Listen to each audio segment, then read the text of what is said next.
Kitab Adab Al-Uslah Pengasingan Diri, yaitu kitab ke-6 dari Rubu, Adat Kebiasaan dari Kitab Ihya Ulumuddin. Segala pujian bagi Allah yang amat membesarkan nikmat kepada makhluknya yang terbaik dan terbersih, dengan Ia memalingkan seluruh cita-cita mereka kepada berjinak-jinakan dengan Allah. Ia membanyakkan bahagian mereka daripada bersenang-senang dengan menyaksikan segala nikmat dan kebesaran Allah. Allah menyenangkan batin asrar mereka dengan bermunajah, berbisik-bisik, dan berlemah lembutan dengan Allah. Ia menghinakan dalam hati mereka untuk melihat kepada harta benda dan kembang dunia. Sehingga bergembiralah dengan uslah itu tiap-tiap orang yang telah terlipatlah hijab tabir dari tempat jalan pemikirannya. Maka ia merasa jinak tentram dengan membaca tasbih-tasbih pujian suci bagi wajah Allah Ta'ala dalam tempat kesunyiannya. Dan dengan demikian, ia merasa liar hatinya dari berjinak-jinakan dengan manusia, walaupun manusia itu dari yang terkhusus dari yang khusus bagi Allah Ta'ala. Dan sholawat kepada penghulu kita Muhammad, penghulu nabi-nabi Allah dan orang pilihan Allah. Dan kepada para keluarga dan para sahabatnya, penghulu dan imam kebenaran. Kemudian dari itu, maka sesungguhnya manusia mempunyai banyak perbedaan pendapat tentang pengasingan diri, al-uslah, dan percampur bauran, al-mukhalatah, dan pengutamaan salah satu daripada keduanya terhadap yang lain, serta masing-masing dari yang dua itu tidaklah terlepas daripada mara bahaya. Mara bahaya yang harus dijauhi daripadanya dan faedah-faedah yang membawa kepadanya, serta kecondongan kebanyakan hamba dan orang zahid kepada memilih mengasingkan diri dan mengutamakannya daripada bercampur bauran al-mukhalatah. Dan apa yang telah kami sebutkan dahulu pada kitab berteman tentang keutamaan bercampur bauran, persaudara-saudaraan dan berjinak-jinakan, hampirlah kiranya bertentangan dengan apa yang telah condong kebanyakan manusia kepadanya, yaitu memilih keliaran hati dari orang banyak dan memilih kesepian. Maka menyingkapkan tutup dari kebenaran pada yang demikian itu adalah penting. Dan yang demikian itu berhasil dengan menggambarkan dua bab. Bab pertama, tentang menukilkan aliran-aliran, mazhab-mazhab, dan dalil-dalil, hujah-hujah mengenai yang demikian. Bab kedua, tentang menyingkapkan tutup dari kebenaran dengan membatasi faedah-faedah dan mara bahaya-mara bahaya. Bab pertama, tentang menukilkan aliran-aliran dan ucapan-ucapan dan menyebutkan dalil-dalil dari kedua golongan pada yang demikian itu. Adapun aliran-aliran, mazhab-mazhab, maka terdapatlah perbedaan paham orang banyak padanya.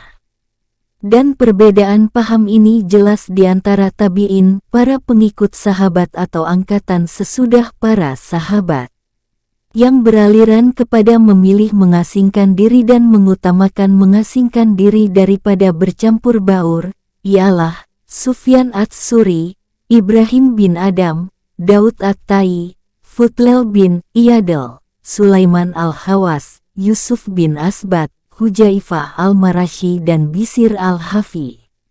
Kebanyakan tabi'in berkata, sunatnya bercampur baur, membanyakkan kenalan dan teman, berjinak-jinakan hati dan berkasih sayang dengan orang mukmin, meminta pertolongan kepada mereka tentang agama, karena bertolong-tolongan di atas kebajikan dan takwa. Dan yang condong kepada aliran ini ialah Said bin al-Musayyab, Asi Sya'bi, Ibnu Abi Layla, Hisyam bin Urwah, Ibnu Shibrimah, Syuraih, Suraik bin Abdillah, Ibnu Uyainah, Ibnu Mubarak, Asi Syafi'i, Ahmad bin Hanbal dan banyak lagi. Kata-kata yang dinukilkan dari ulama-ulama terbagi kepada kata-kata mutlak, yang menunjukkan atas cenderungan kepada salah satu dari dua pendapat itu. dan kepada kata-kata yang disertai dengan apa yang menunjukkan kepada sebab dari kecenderungan itu. Marilah kami nukilkan sekarang kata-kata mutlak itu untuk menerangkan aliran-aliran padanya. Dan apa yang disertai dengan menyebutkan sebab ilahi akan kami bentangkan nanti ketika memperkatakan mara bahaya dan faedah-faedahnya. Sekarang kami bentangkan. Diriwayatkan dari Umar bahwa beliau mengatakan, ambillah bahagian dari mengasingkan diri. Ibnu Sirin berkata, mengasingkan diri itu ibadah. Al-Fudlail berkata, mencukupilah mencintai Allah saja, berjinak-jinakan dengan Al-Quran dan mengambil pengajaran dengan mati.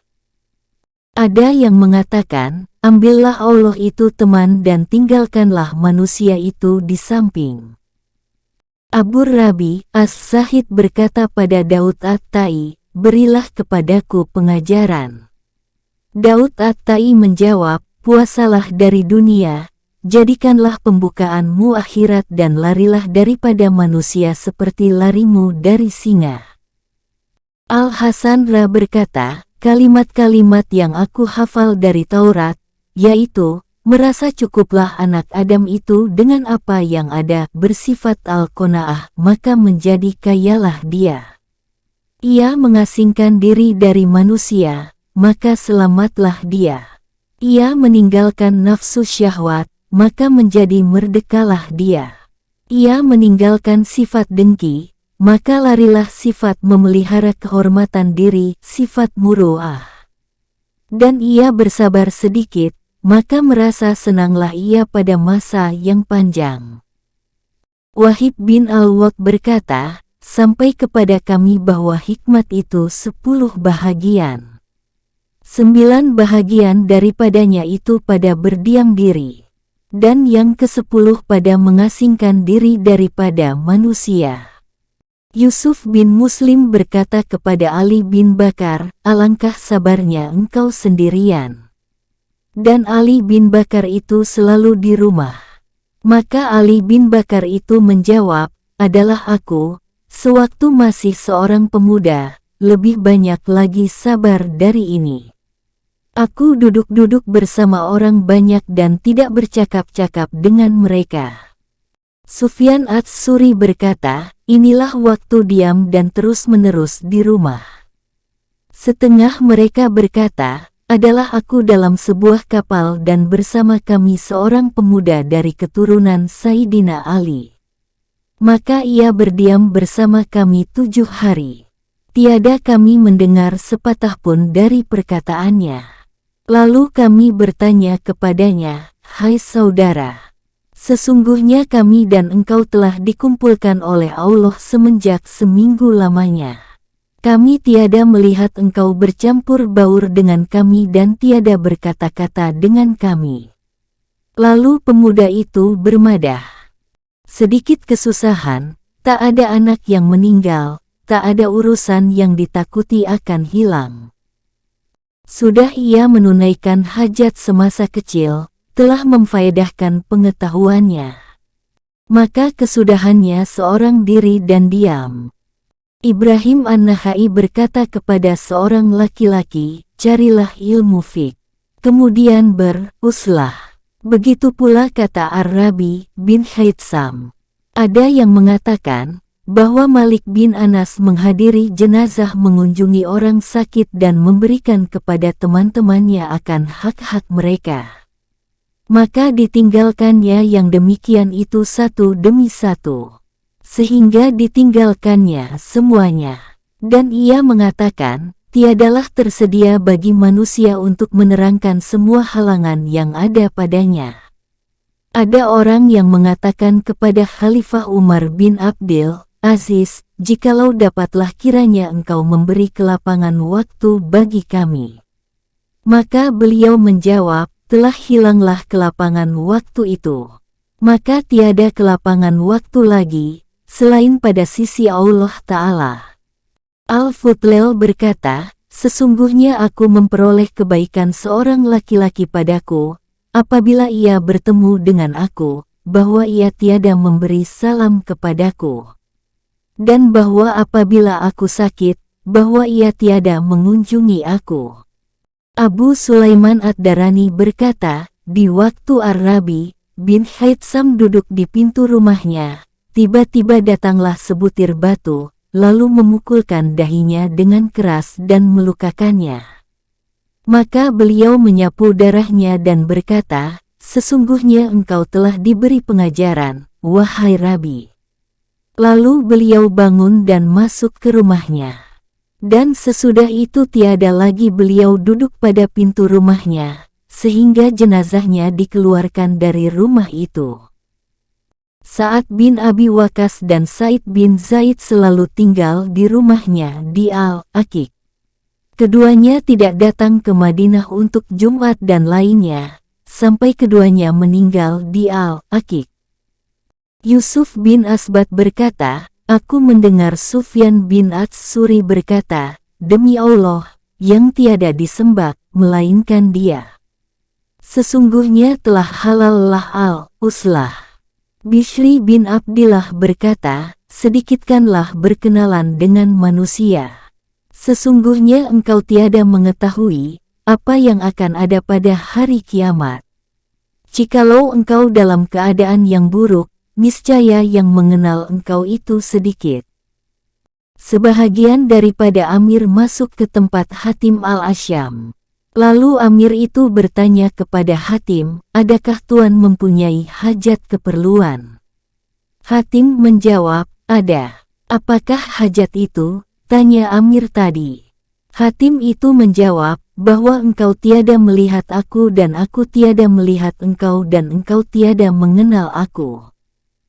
Seorang laki-laki berkata kepada Sa'al, aku ingin menemani engkau. Lalu Sa'al menjawab, apabila mati salah seorang dari kita, maka siapakah temannya yang penghabisan? Laki-laki itu menjawab, Allah. Lalu Sa'al menyambung, maka hendaklah ia berteman dengan Allah itu dari sekarang. Ada orang yang mengatakan kepada Al-Fudlail, bahwa Ali anakmu mengatakan, sesungguhnya aku ingin bahwa aku berada pada suatu tempat, di mana aku melihat manusia dan manusia tiada melihat aku. Maka menangislah Al-Fudlail dan berkata, wahai kiranya Ali, apakah tidak aku sempurnakan kata-kata itu? Lalu beliau menyambung, aku tiada melihat mereka dan mereka pun tiada melihat aku. Al-Fudlail berkata pula, dari kelemahan akal seseorang, ialah banyak kenalannya. Ibnu Abbasra berkata, tempat duduk yang lebih utama, ialah di tengah-tengah rumahmu sendiri. Tiada engkau melihat dan tiada engkau dilihat. Maka inilah ucapan orang-orang yang cenderung kepada pengasingan diri al-uslah. Menyebutkan dalil-dalil orang-orang yang cenderung kepada bercampur baur dan jalan lemahnya dalil-dalil itu. Mereka berdalilkan dengan firman Allah Ta'ala, dan janganlah kamu serupa dengan orang-orang yang telah berpecah belah dan berselisih. S3 Ali, Imran ayat 105. Dan dengan firman Allah Ta'ala, maka dipersatukannya hatimu dalam agama Allah. S3 Ali, Imran ayat 103. Allah menganugerahkan nikmat kepada manusia dengan sebab persatuan hati itu. Dalil ini adalah lemah, karena yang dimaksudkan dengan berpecah belah dan berselisih itu, ialah berpecah belah pendapat dan berselisih aliran mazhab tentang pengertian kitab Allah dan pokok-pokok agama. Yang dimaksudkan dengan persatuan hati, ialah mencabut mara bahaya dari dada. Yaitu, sebab-sebab yang mengobarkan fitnah dan yang menggerakkan permusuhan. Dan al-uslah tidaklah meniadakan yang demikian. Dan mereka berdalilkan dengan sabda Nabi Shallallahu Alaihi Wasallam, orang mukmin itu bersatu lagi dipersatukan hatinya, menjinakkan lagi dijinakkan hatinya. Dan tak ada kebajikan pada orang yang tidak berjinak dan tidak dijinakkan hatinya, tidak bersatu dan dipersatukan hatinya. Dan dalil itu juga lemah, karena hadits tadi menunjukkan kepada tercelanya keburukan akhlak, yang tercegah dengan sebab buruk itu, jinak berjinakan hati. Dan tidaklah termasuk di dalamnya, orang yang berakhlak bagus, di mana kalau ia bercampur baur, niscaya berjinak menjinakkan hati. Tetapi ia meninggalkan percampur bauran itu, karena mengurus dirinya sendiri dan mencari keselamatan dari gangguan orang lain. Dan mereka berdalilkan dengan sabda Nabi Shallallahu Alaihi Wasallam, barang siapa bercerai dari orang ramai sejengkal, niscaya dibukakan tali Islam dari lehernya. Dan Nabi Shallallahu Alaihi Wasallam bersabda, barang siapa bercerai dari orang ramai, lalu ia meninggal, maka matinya itu adalah mati jahiliyah. Dan dengan sabda Nabi Shallallahu Alaihi Wasallam, barang siapa memecahkan tongkat kaum muslimin dan kaum muslimin itu dalam Islam yang gelap, maka sesungguhnya dibukakan tali Islam dari lehernya. Dalil ini lemah, karena yang dimaksud dengan hadits tadi, ialah orang ramai, jamaah, yang telah sepakat pendapat mereka atas seseorang imam dengan mengikatkan bayah janji setia dan tunduk. Maka keluar dari kesepakatan itu, adalah melawan imam memberontak kepada penguasa yang telah disepakati. Dan itu adalah menyalahi pendapat orang banyak dan keluar dari orang ramai. Dan itu dilarang, karena rakyat memerlukan kepada seorang imam yang ditaati, yang mengumpulkan pendapat mereka. Dan tidak ada yang demikian, kecuali dengan bayah dari golongan yang terbanyak. Maka menyalahi bayah sumpah setia adalah pengacauan yang mengobarkan fitnah. Dan tidaklah pada dalil ini penyinggungan kepada al-uslah pengasingan diri. Dan juga mereka berdalilkan dengan larangan Nabi Shallallahu Alaihi Wasallam daripada tidak bercakap-cakap di atas 3 hari, karena Nabi Shallallahu Alaihi Wasallam bersabda, barang siapa tiada bercakap-cakap dengan saudaranya di atas 3 hari, lalu ia meninggal, niscaya masuk neraka. Dan Nabi Shallallahu Alaihi Wasallam bersabda, tiada halal bagi manusia muslim tiada bercakap-cakap dengan saudaranya di atas 3 hari dan yang dahulu berdamai akan masuk sorga. Dan Nabi Shallallahu Alaihi Wasallam bersabda, barang siapa tiada bercakap-cakap dengan saudaranya setahun, maka dia adalah seperti orang yang menumpahkan darah saudaranya itu, membunuh. Mereka itu mengatakan, bahwa mengasingkan diri itu meninggalkan bercakap-cakap secara keseluruhan. Dalil ini adalah lemah, karena yang dimaksudkan dengan hadits yang tersebut tadi, ialah marah kepada orang banyak. Dan kedengkian kepadanya, dengan memutuskan bercakap-cakap, memutuskan memberi salam dan percampur bauran yang dibiasakan. Maka tidaklah masuk ke dalamnya sekali-kali meninggalkan percampur bauran tanpa marah, sedang tidak bercakap-cakap di atas 3 hari itu diperbolehkan pada 2 tempat. Pertama, bahwa ia melihat pada tiada bercakap-cakap itu, menambahkan perbaikan bagi yang tiada dicakapi. Kedua, bahwa ia melihat bagi dirinya sendiri keselamatan pada tiada bercakap-cakap itu. Dan larangan itu walaupun bersifat umum, adalah ditempatkan di balik 2 tempat yang dikhususkan itu, berdalilkan apa yang diriwayatkan dari Aisyah, bahwa Nabi Shallallahu Alaihi Wasallam tiada bercakap-cakap dengan dia Aisyah pada bulan Zulhijjah, bulan Muharram dan setengah bulan Safar. Diriwayatkan dari Umar, bahwa Nabi Shallallahu Alaihi Wasallam berusaha mengasingkan diri dari istri-istrinya dan beliau bersumpah daripada mereka sebulan lamanya.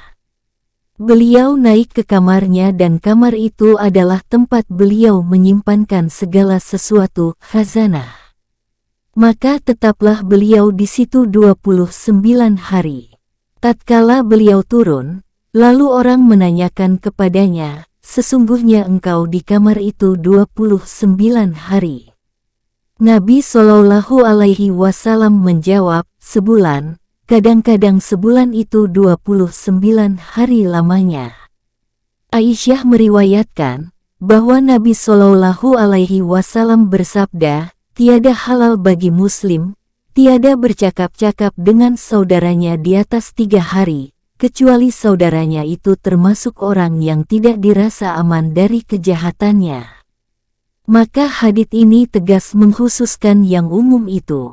Dan di atas dasar ini, diletakkan kata Al-Hasan, di mana beliau mengatakan, tiada bercakap-cakap dengan orang dungu itu adalah mendekatkan diri kepada Allah. Karena yang demikian itu berkekalan sampai mati. Sebab kedunguan tiadalah ditunggukan obatnya. Dan disebutkan, pada Muhammad bin Umar Al-Waqidi, seorang laki-laki yang tidak mau bercakap-cakap dengan seorang laki-laki yang lain, sehingga laki-laki itu meninggal. Maka Muhammad bin Umar Al-Waqidi menjawab, ini adalah perkara yang telah terdahulu padanya orang banyak, yaitu, Sa'ad bin Abi Waqqas tidak bercakap-cakap dengan Ammar bin Yasir, sampai ia meninggal. Utsman bin Affan tidak bercakap-cakap dengan Abdurrahman bin Auf. Aisyah tidak bercakap-cakap dengan Hafsah. Dan Taus tidak bercakap-cakap dengan Wahab bin Munabih, sampai keduanya meninggal. Semuanya itu menurut pendapat mereka membawa kepada keselamatan dengan tidak bercakap-cakap. Dan mereka berdalilkan dengan apa yang diriwayatkan, bahwa seorang laki-laki datang ke bukit untuk beribadah. Lalu orang itu dibawa kepada Rasulullah Shallallahu Alaihi Wasallam. Maka Rasulullah bersabda, janganlah engkau dan seorang pun daripada engkau berbuat demikian. Sesungguhnya bersabar seseorang kamu pada setengah negeri Islam, adalah lebih baik baginya daripada beribadah seorang kamu seorang diri, 40 tahun.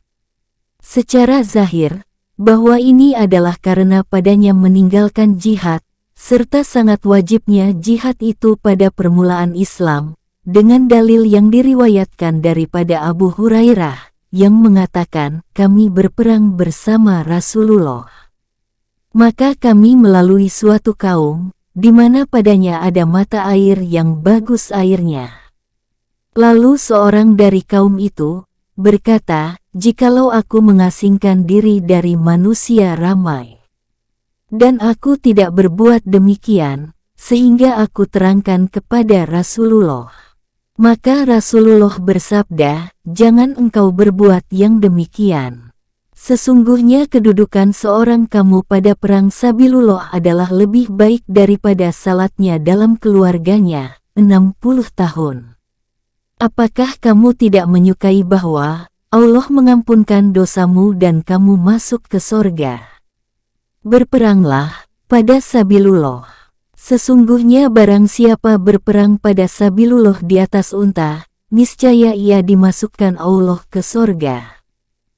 Dan mereka mendalilkan pula dengan apa yang diriwayatkan Muaz bin Jabal, bahwa Nabi Shallallahu Alaihi Wasallam bersabda, sesungguhnya setan itu, serigala bagi manusia, seperti serigalanya kambing, yang mengambil kambing yang jauh, yang terpencil di suatu sudut dan yang lari dari kumpulannya.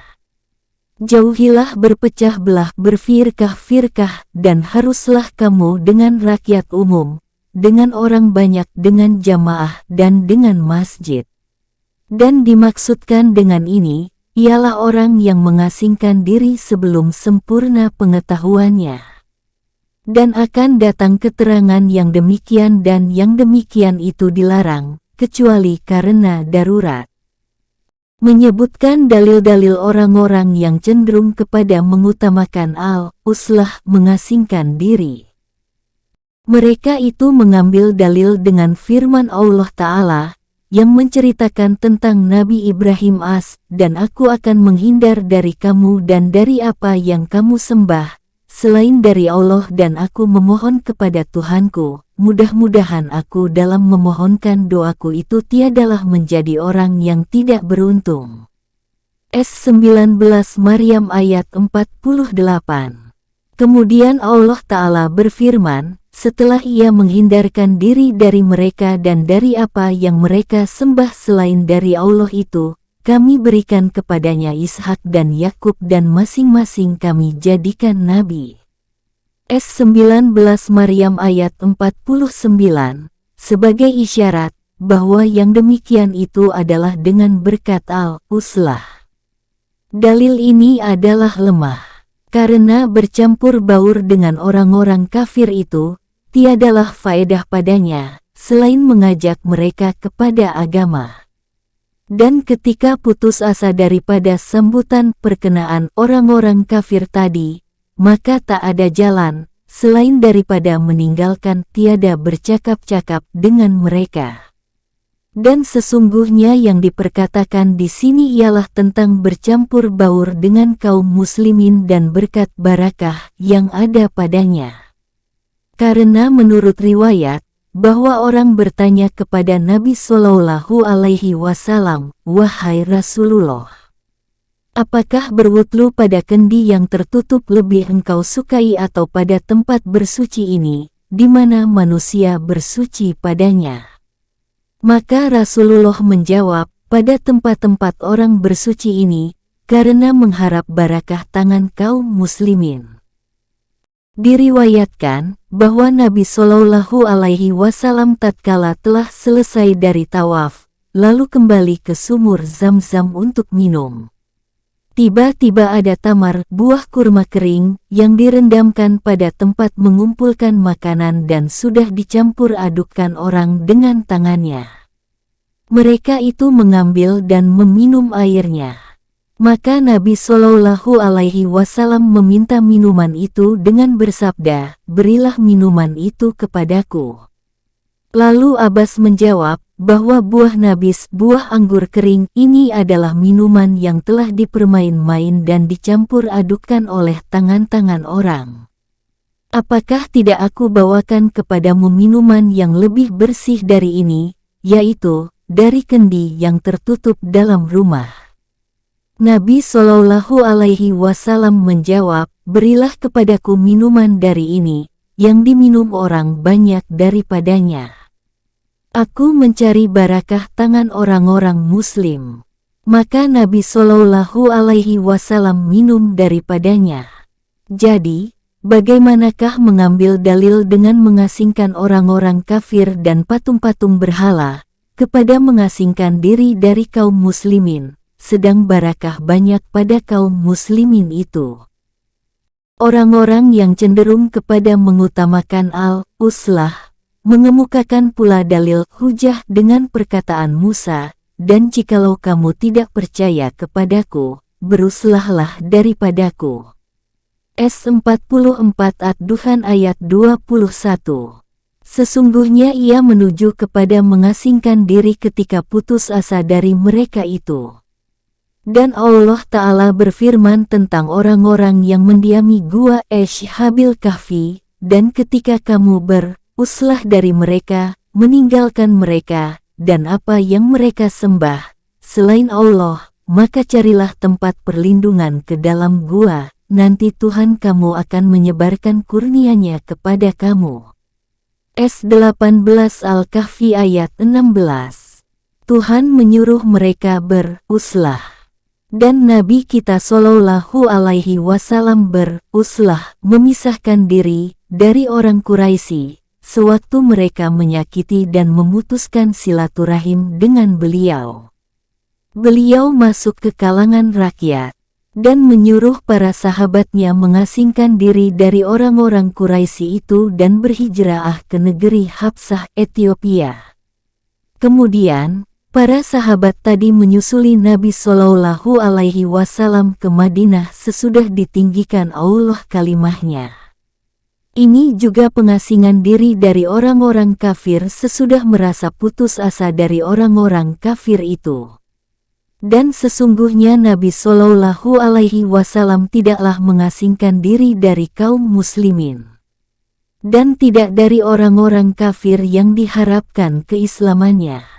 Dan orang-orang yang mendiami gua itu, tidaklah beruslah sesamanya, satu sama lain, di mana mereka itu adalah orang-orang mukmin. Dan sesungguhnya mereka itu mengasingkan diri dari orang-orang kafir.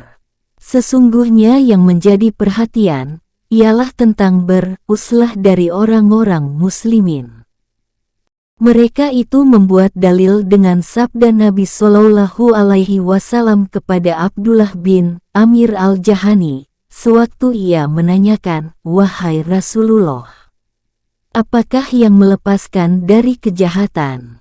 Nabi Shallallahu Alaihi Wasallam menjawab, "Hendaklah rumahmu melapangkan bagimu," maksudnya, hendaklah kamu berdiam di rumahmu, tahanlah lidahmu atas dirimu dan menangislah di atas kesalahanmu. Diriwayatkan bahwa ditanyakan kepada Rasulullah Shallallahu Alaihi Wasallam, manusia manakah yang lebih utama? Beliau menjawab, orang mukmin yang berjihad dengan jiwanya dan hartanya pada jalan Allah Ta'ala fi sabilillah. Lalu ditanya lagi, kemudian, siapa? Beliau menjawab, orang yang mengasingkan diri, beruslah ke salah satu kampung, beribadah kepada Tuhannya dan meninggalkan manusia dari kejahatannya. Nabi Shallallahu Alaihi Wasallam bersabda, sesungguhnya Allah mengasihi hamba yang takwa, kaya dan menyembunyikan diri. Hadis sahih dirawikan Muslim dari Sa'ad bin Abi Waqqas. Dalam hal mengambil dalil dengan hadis-hadis tadi, hendaklah ada perhatian. Adapun sabda Nabi Shallallahu Alaihi Wasallam kepada Abdullah bin Amir al-Jahani, maka tidaklah mungkin menempatkannya, kecuali kepada apa yang telah dikenal oleh Nabi Shallallahu Alaihi Wasallam dengan nur kenabian tentang keadaannya. Dan tetap berdiam di rumah adalah lebih layak dan lebih menyelamatkannya daripada bercampur baur. Dan Nabi Shallallahu Alaihi Wasallam tidak menyuruh semua sahabatnya dengan yang demikian. Dan banyaklah orang yang memperoleh keselamatan dalam beruslah, tidak dalam bercampur baur, sebagaimana kadang-kadang keselamatannya itu ada pada berdiam di rumah dan tidak keluar kepada jihad. Dan itu tidaklah menunjukkan kepada meninggalkan jihad adalah lebih utama. Dan pada bercampur baur dengan manusia terdapat berjihad dan menanggung kepedihan. Dan karena itulah Nabi Shallallahu Alaihi Wasallam bersabda, orang yang bercampur baur dengan manusia dan bersabar atas kesakitan dari mereka, adalah lebih baik daripada orang yang tidak bercampur baur dengan manusia dan tidak bersabar atas kesakitan dari mereka. Dan di atas inilah ditempatkan sabda Nabi Shallallahu Alaihi Wasallam, orang yang beruslah yang beribadah kepada Tuhannya dan meninggalkan manusia daripada kejahatannya. Maka ini adalah isyarat kepada orang yang jahat budi pekertinya, yang menyakiti manusia dengan bercampur baur dengan dia. Dan sabda Nabi Shallallahu Alaihi Wasallam, sesungguhnya Allah mengasihi orang yang takwa, lagi menyembunyikan diri, adalah isyarat kepada memilihkan lemah suara dan menjaga diri daripada terkenal asyurah. Dan itu tidaklah menyangkut dengan al-uslah. Maka berapa banyak rahib pendeta yang mengasingkan diri, dikenal oleh seluruh manusia.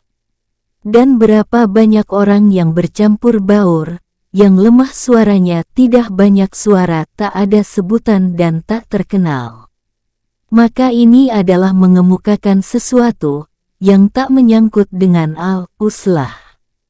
Orang-orang yang cenderung kepada mengutamakan al-uslah, mengemukakan dalil, dengan apa yang diriwayatkan, bahwa Nabi Shallallahu Alaihi Wasallam bersabda kepada para sahabatnya, tidaklah aku beritahukan kepadamu tentang manusia yang penuh dengan kebajikan?" Para sahabat menjawab, "Belum, wahai Rasulullah." Lalu beliau menunjukkan dengan tangannya ke arah matahari terbenam dan bersabda, "Orang yang mengambil kekang kudanya mengendarai kuda fisabilillah, yang menunggu untuk menyerang atau diserang. Tidaklah aku beritahukan kepadamu manusia yang penuh dengan kebajikan sesudah itu." Dan beliau menunjukkan dengan tangannya ke arah negeri Hijaz dan bersabda, "Orang dalam kawanan kambingnya menegakkan salat, menyerahkan zakat dan mengetahui hak Allah pada hartanya, mengasingkan diri dari kejahatan manusia. Apabila telah jelas bahwa dalil-dalil tadi tak ada obat padanya dari kedua belah pihak, maka tak dapat tiada daripada menyingkapkan tutup dengan penegasan faedah-faedah mengasingkan diri dan mara bahayanya, dan membandingkan sebahagian daripadanya dengan sebahagian yang lain, supaya jelaslah kebenaran padanya." Bab kedua, tentang faedah-faedah mengasingkan diri dan mara bahaya dan menyingkapkan kebenaran tentang keutamaannya. Ketahuilah bahwa perbedaan pendapat manusia tentang ini adalah menyerupai dengan perbedaan pendapat mereka tentang keutamaan nikah dan membujang tidak kawin. Dan telah kami terangkan bahwa yang demikian itu berbeda dengan berbedanya keadaan dan orang, menurut apa yang telah kami uraikan dahulu dari hal bahaya-bahaya perkawinan dan faedah-faedahnya. Maka begitu pula uraian mengenai persoalan yang sedang kita bicarakan ini. Maka hendaklah mula-mula kami sebutkan faedah-faedah mengasingkan diri. Dan itu terbagi kepada faedah-faedah keagamaan dan faedah-faedah keduniaan. Dan faedah-faedah keagamaan itu terbagi kepada apa yang memungkinkan berhasilnya taat dalam persemadian, al-khilwah, rajinnya beribadah, bertafakur dan berpendidikan ilmu pengetahuan. Dan kepada terlepasnya daripada mengerjakan larangan-larangan yang dikerjakan manusia dengan sebab percampur bauran. Seperti ria, berbuat sesuatu ingin dilihat orang, mengumpat, berdiam diri dari amar ma'ruf dan nahi munkar, mencuri tabiat budi pekerti rendah dan perbuatan keji dari orang-orang jahat yang menjadi teman duduk. Adapun faedah-faedah keduniaan, maka terbagi kepada apa yang memungkinkan menghasilkan sesuatu, disebabkan bersemedi itu, seperti bertekunnya seorang pekerja dalam persemediannya kepada pekerjaan yang bersih daripada segala yang dikuatiri, yang datang kepadanya, disebabkan percampur bauran. Seperti memandang kepada kembang dunia dan tertujunya hati orang banyak kepadanya. Lobanya pada manusia dan lobanya manusia padanya. Terbukanya tutup kepribadiannya disebabkan percampur bauran. Merasa sakit disebabkan buruknya akhlak orang yang duduk dengan dia, tentang rianya atau jahat sangkanya atau sifat lalat merah, suka menceritakan kekurangan orang atau dengkinya atau merasa sakit disebabkan berat gerak-geriknya dan keji bentuknya. Dan kepada inilah semua kembalinya segala kumpulan faedah-faedah mengasingkan diri, maka hendaklah kami membatasinya pada 6 faedah saja. Faedah pertama, menyelesaikan diri untuk ibadah, bertafakur dan merasa kejinakan hati dengan bermunajah, berbisik-bisik dengan Allah Ta'ala daripada berbisik-bisik dengan makhluk. Menggunakan waktu dengan menyingkapkan segala sir, rahasia yang dijadikan Allah Ta'ala tentang urusan dunia dan akhirat, alam langit dan bumi yang tak terlihat oleh panca indera, alam malakut. Maka yang demikian itu meminta keselesaian hati daripada kesibukan. Dan tak ada keselesaian hati itu bersama percampur bauran. Maka mengasingkan diri adalah jalan kepadanya. Karena inilah, sebahagian hukama, ahli hikmah, berkata, Tiada bertekunlah seseorang dari al-hilwahnya bersemedi kecuali dengan berpegang teguh dengan kitab Allah Ta'ala. Orang-orang yang berpegang teguh dengan kitab Allah Ta'ala ialah orang-orang yang merasa tentram meninggalkan dunia dengan mengingati berzikir kepada Allah. Orang-orang yang berzikir kepada Allah dengan menyebut Allah itu hidup dengan mengingati Allah, zikrullah, mati dengan mengingati Allah dan menemui Allah dengan zikir kepada Allah. Dan tak ragu lagi, tentang mereka itu dapat dicegah oleh bercampur baur dengan manusia daripada bertafakur dan berzikir. Maka mengasingkan diri al-uslah adalah lebih utama bagi mereka.